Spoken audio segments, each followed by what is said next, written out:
जय हिंद आप सभी को। स्वागत है आप सभी का इस यूट्यूब प्लेटफॉर्म पर अद्वैत ग्रुप ऑफ एजुकेशन में। हम लोग पढ़ने का आज प्रयास करेंगे एसएसटी यानी कि जियोग्राफी को लेकर के हम लोग आज काम करेंगे अब। और इसमें हम लोग पढ़ने का प्रयास दरअसल करेंगे कि फाउंडेशन जो एनसीईआरटी का फाउंडेशन होता है उसको हम लोग तैयार करने का प्रयास करेंगे। ठीक बात। तो चलिए इसके लिए हम लोग शुरू करें कि इसके पहले एक शायर हुए नीरा फाजली, उनकी कुछ पंक्तियां बड़ी अच्छी हैं। उन काव्य पंक्तियों के माध्यम से हम लोग शुरू करेंगे आज का अपना व्याख्यान और देखेंगे कि कैसे क्या होता है। तो उनकी पंक्तियां ये हैं कि सफर में धूप तो होगी, सफर में धूप तो होगी, जो चल सको तो चलो, सभी हैं भीड़ में तुम भी निकल सको तो चलो, किसी के वास्ते राहें कहाँ बदलती हैं, तुम अपने आप को बदल सको तो चलो, सफर में धूप तो होगी, जो चल सको तो चलो, है ना। तो चलिए इन काव्य पंक्तियों के माध्यम से हम लोग एक नई एनर्जी के साथ शुरू करते हैं।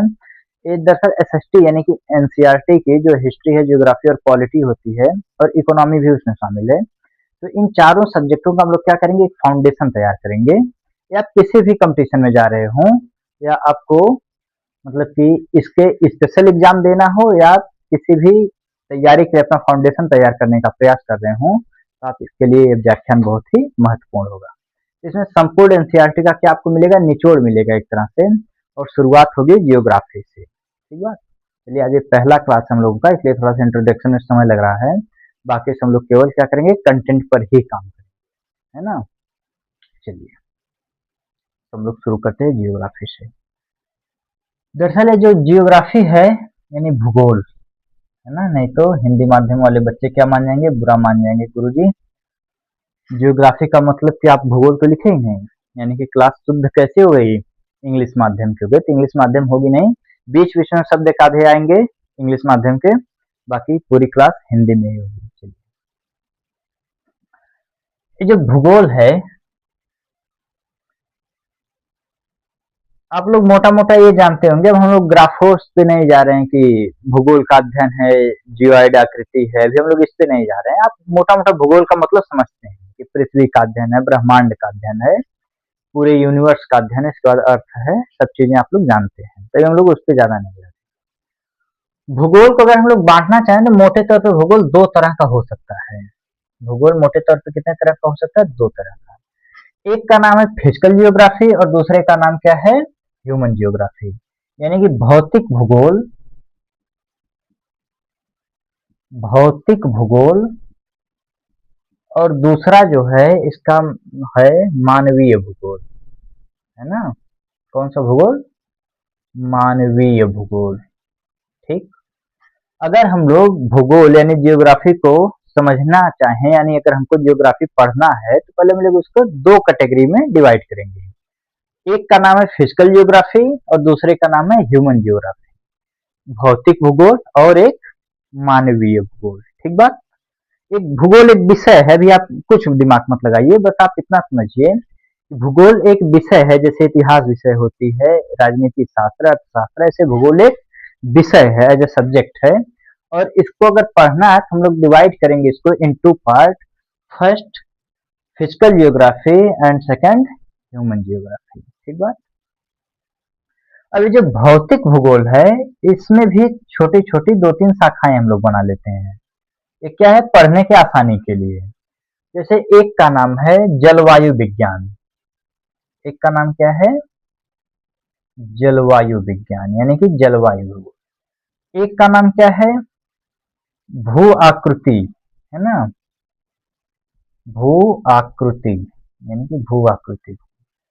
और एक को हम कह सकते हैं क्या, जल यानी कि समुद्र विज्ञान, ऐसे कह सकते हैं, समुद्र, समुद्र में समुद्र विज्ञान, है ना, ऐसे कह सकते हैं। तीन, इसी को आप कह सकते हैं जल। ठीक, तीन तरीके से। तो भौतिक भूगोल में जो पढ़ने लायक चीजें हैं, यानी जो पढ़ा जाता है, तीन चीजें, जलवायु है, भू आकृति है, समुद्र है। ठीक। अब इसमें क्या है कि पृथ्वी की उत्पत्ति है और ब्रह्मांड की उत्पत्ति, ये सारी चीजें किसमें आ जाती हैं, इसी में आती हैं, भौतिक भूगोल में। ठीक बात। अभी आप केवल इतना नोट करिए, हम लोग पढ़े भूगोल।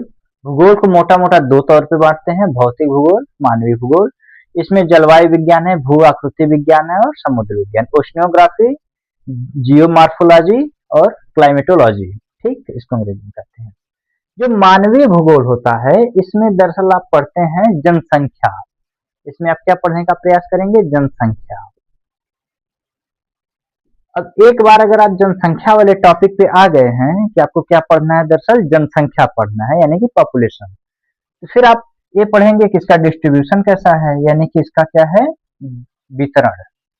उसको क्या बोलते हैं? डिस्ट्रीब्यूशन को वितरण ही तो बोलते हैं, है ना। यानी कि जनसंख्या कहाँ है, किस लैंड पे ज्यादा है, यानी कि किस महाद्वीप पे ज्यादा है, किस देश में ज्यादा है, किस शहर में ज्यादा है, इसका वितरण क्या है जनसंख्या का। इसका घनत्व, जनसंख्या का आप क्या देख सकते हैं? घनत्व देख सकते हैं। ठीक बात। इसका क्या है? ग्रोथ। एक है ग्रोथ। ग्रोथ का मतलब क्या होता है? वृद्धि। जनसंख्या वृद्धि को लेकर के हम लोग काम करेंगे। ठीक, यानी कि डिस्ट्रीब्यूशन, डेंसिटी, ग्रोथ, ये पॉपुलेशन, जनसंख्या को लेकर के तीन चीज। ठीक बात। इसको एक बार हम मिटाते हैं, फिर आगे नोट करवाते हैं। ये पहले नोट कर लीजिए, जनसंख्या, वितरण, घनत्व और वृद्धि, जनसंख्या को लेकर के है जो टॉपिक बनते हैं। ठीक बात। चलिए, और इसमें देखिए संचार हो गया, जैसे संचार, परिवहन, है ना, परिवहन हो गया, संचार हो गया, व्यापार, है ना, व्यापार हो गया, और क्या हो गई? आर्थिक क्रियाएं। अब आर्थिक क्रियाएं में प्राथमिक क्रियाएं हो गई, द्वितीय क्रियाएं हो गई और तृतीय क्रियाएं हो गई, आर्थिक क्रियाएं। ये सब जो टॉपिक होते हैं, इनको दरअसल हम लोग पढ़ते हैं मानवीय भूगोल के अंतर्गत। ठीक बात। और भौतिक भूगोल में ये सब चीजें पढ़नी होती हैं। इतना बना लीजिए पहले, इसके बाद हम लोग समझने का प्रयास करते हैं। अगर आप एकदम ग्राउंड जीरो से एक बार भूगोल समझने का प्रयास करें, तो दरअसल भूगोल की शुरुआत तभी हो जाती है जब हम लोग पहली बार कविता पढ़े थे एलकेजी में अपने, ट्विंकल ट्विंकल लिटिल स्टार। यानी कि जब हम लोग पहली बार चमकते हुए तारों को एक बार देखे थे, ये तारे क्यों चमकते हुए दिखाई देते हैं, दरअसल भूगोल की शुरुआत उसी दिन से हो गई थी, है ना। लेकिन अलग अलग कंपटीशन में अलग अलग तरीके से हम लोग समझने के चक्कर में भूगोल को इतना जटिल बना देते हैं कि फिर वो समझने लायक चीजें रह नहीं जाती हैं। अगर हम लोग इसको कायदे से पढ़ें तो बड़ी आसान और बड़ी इंटरेस्टिंग चीजें होती हैं, है ना। भूगोल में घटनाएं हैं, चीजें कैसे बनी हैं, है ना। अभी हम लोग देखते हैं तो आपको समझ में आएगा धीरे धीरे चीजें। ये हो गया इतना भूगोल, भौतिक भूगोल, मानवीय भूगोल में एक बार हम मिटा के फिर से लिख दिए वापस। ठीक,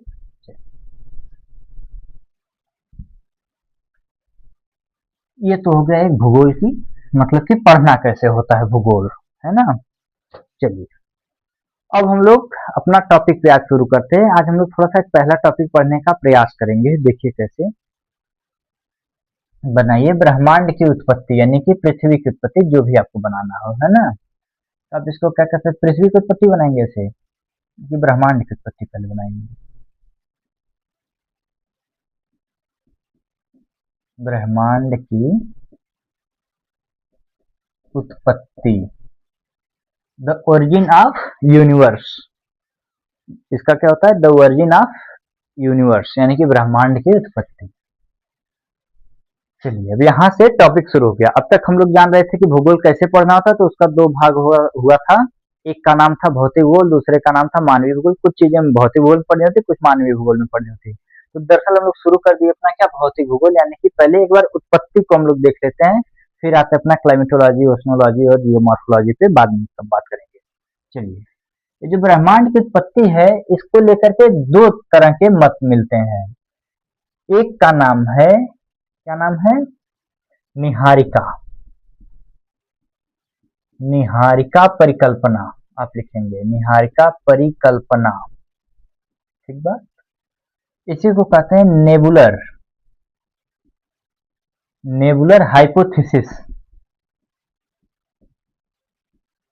हाइपोथेसिस। जो ब्रह्मांड की उत्पत्ति के बारे में पहली परिकल्पना है, उसको कहते हैं नेबुलर हाइपोथेसिस। ठीक बात, यानी कि निहारिका परिकल्पना। जो दूसरा मत मिलता है, उसको कहते हैं बिग बैंग सिद्धांत। उसको क्या कहते हैं? बिग बैंग सिद्धांत।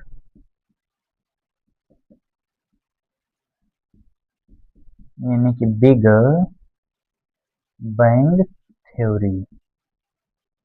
ठीक बात, इतना नोट कर लीजिए। ब्रह्मांड के जो उत्पत्ति हुई है उसको लेकर के दरअसल दो प्रकार के मत मिलते हैं, दो प्रकार की परिकल्पनाएं हैं।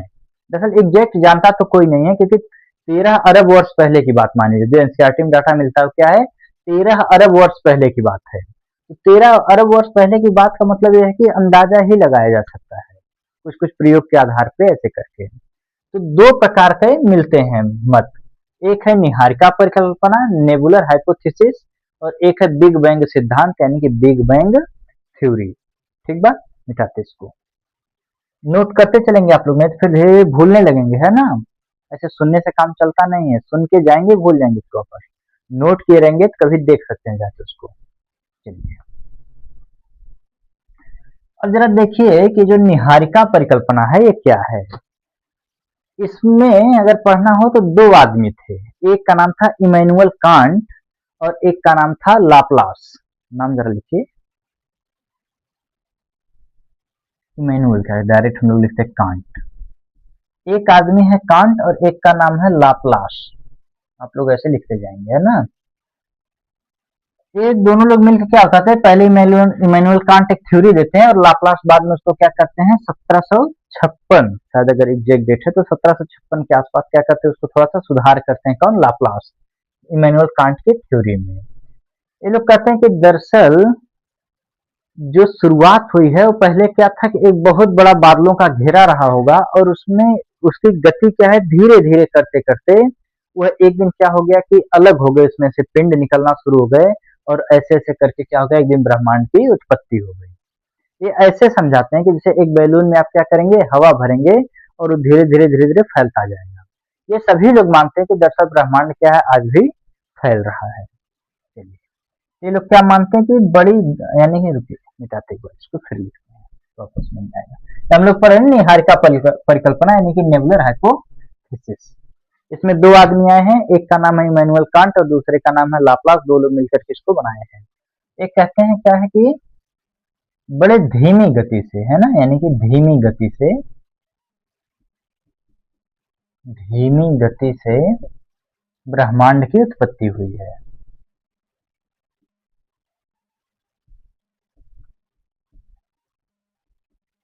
ब्रह्मांड की क्या हुई है, उत्पत्ति हुई है।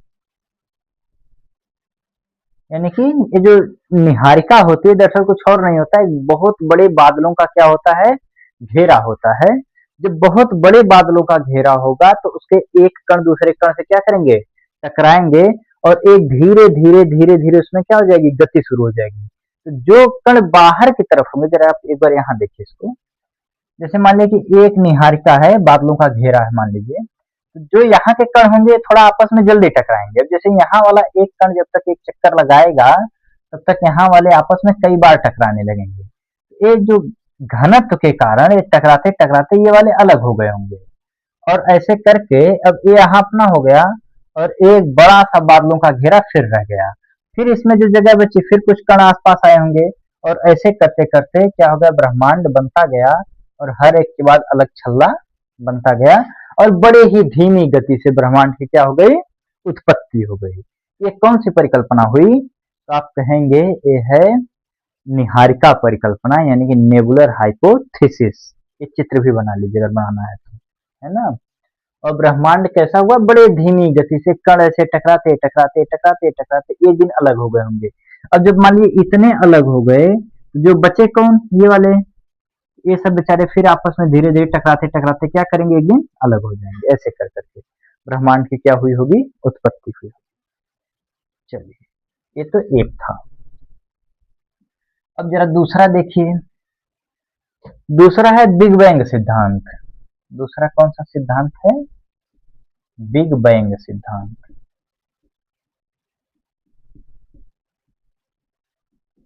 ये बिग बैंग सिद्धांत क्या कहता है, बिग का मतलब होता है बड़ा और बैंग का मतलब धमाका, यानी कि बड़ा धमाका। अगर आप इसकी हिंदी देखना चाहें तो क्या कह सकते हैं, बड़ा धमाका हुआ। कुछ लोग ऐसा मानते हैं कि दरअसल एक बार क्या हुआ कि बहुत बड़ा धमाका हुआ होगा। जरा समझाते, पहले इतना लिखिए, बिग बैंग सिद्धांत का मतलब होता है बड़ा धमाका। इसको जो मानने वाले लोग हैं वो लोग क्या मानते हैं कि दरअसल धीमी गति से नहीं हुआ, एक एकाकी परमाणु था। कैसे भी दिखाते हैं आपको, देखिए हम लोग यहाँ फोटो बना के देखते हैं। एक एकाकी यानी कि अकेला, एक अकेला ब्रह्मांड में क्या रहा होगा, गैस का गोला रहा होगा। इसका घनत्व तो क्या है, बहुत अधिक है। घनत्व तो क्या है, इसका अधिक है। ठीक बात। जब इसका घनत्व अधिक है तो इसके कण क्या होंगे, आपस में टकराते टकराते टकराते टकराते टकराते टकराते एक दिन क्या हो गया, बिग बैंग हो गया। एक दिन क्या हो गया, बिग बैंग हो गया। और ये बिग बैंग के आरंभिक कुछ ही सेकंड में, यानी कि अल्पांश सेकंड में ही पहले पिंड का क्या हो गया, निर्माण हो गया। यानी सेकंड के अल्पांश में, यानी सेकंड से भी कम समय में ही क्या हो गया, पहला पिंड बनना शुरू हो गया।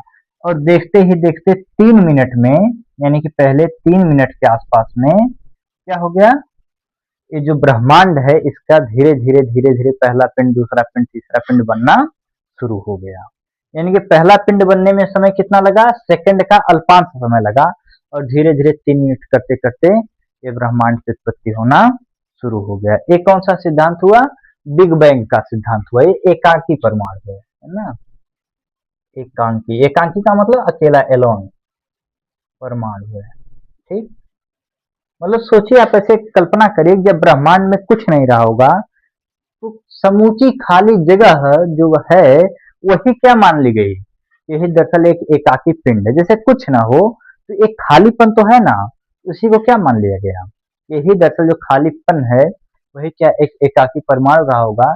इसका घनत्व क्या था, बहुत ही अधिक था। ठीक, और ऐसे करके बिग बैंग सिद्धांत में पहले सेकंड में और 3 मिनट में मिला करके क्या हो गया, ये ब्रह्मांड की उत्पत्ति होना शुरू हो गई। ठीक बात, यहाँ तक समझ में आया। ये था बिग बैंग का सिद्धांत। ये हो गई ब्रह्मांड की उत्पत्ति। और अब इसके बाद आप लोग हेडिंग बनाएंगे सौर मंडल, है ना। अब आप लोग हेडिंग बनाएंगे क्या, सौर मंडल। जब ब्रह्मांड की उत्पत्ति हो गई तब क्या पढ़ेंगे हम लोग, सौर मंडल। लेकिन ये सौर मंडल हम लोग पढ़ेंगे कल। आज के लिए बस इतना ही हम लोग शुरू कर दिए हैं दरअसल। और शुरू करने में क्या था कि हम लोग समझ गए कि भूगोल कैसे पढ़ना होता है, भूगोल में क्या क्या है। भूगोल 2 प्रकार का होता है, भौतिक भूगोल, मानवीय भूगोल। भौतिक भूगोल में कुछ चीजें और कुछ चीजें मानवीय भूगोल में है। इन सबको पढ़ते हुए हम लोग आ गए थे कहाँ, ब्रह्मांड की उत्पत्ति पे। ये जो सारी घटनाएं हैं कब की हैं, 13 अरब वर्ष पूर्व की घटनाएं हैं। ठीक बात, 13 अरब पूर्व की जब घटनाएं हैं तो एग्जैक्ट किसी को पता नहीं है, परिकल्पनाएं हैं। 2 परिकल्पना है, बिग बैंग का सिद्धांत है और एक है निहारिका सिद्धांत, निहारिका परिकल्पना। ठीक, निहारिका परिकल्पना में इमैनुअल कांट है और एक का नाम क्या था, लाप्लास। 2 लोग मिलकर उसको बनाए हैं। और वो लोग बताते हैं कि बड़े धीमी गति से एक छल्ला दूसरा छल्ला बनते बनते हुआ है। लेकिन वहीं कुछ लोग मानते हैं कि ना भाई, बिग बैंग के सिद्धांत से हुआ है। और 1 सेकंड के अल्पांश में ही क्या हो गए, मतलब कि पिंड बनने शुरू हो गए थे और 3 मिनट जाते जाते पहला पिंड बन के तैयार हो गया था।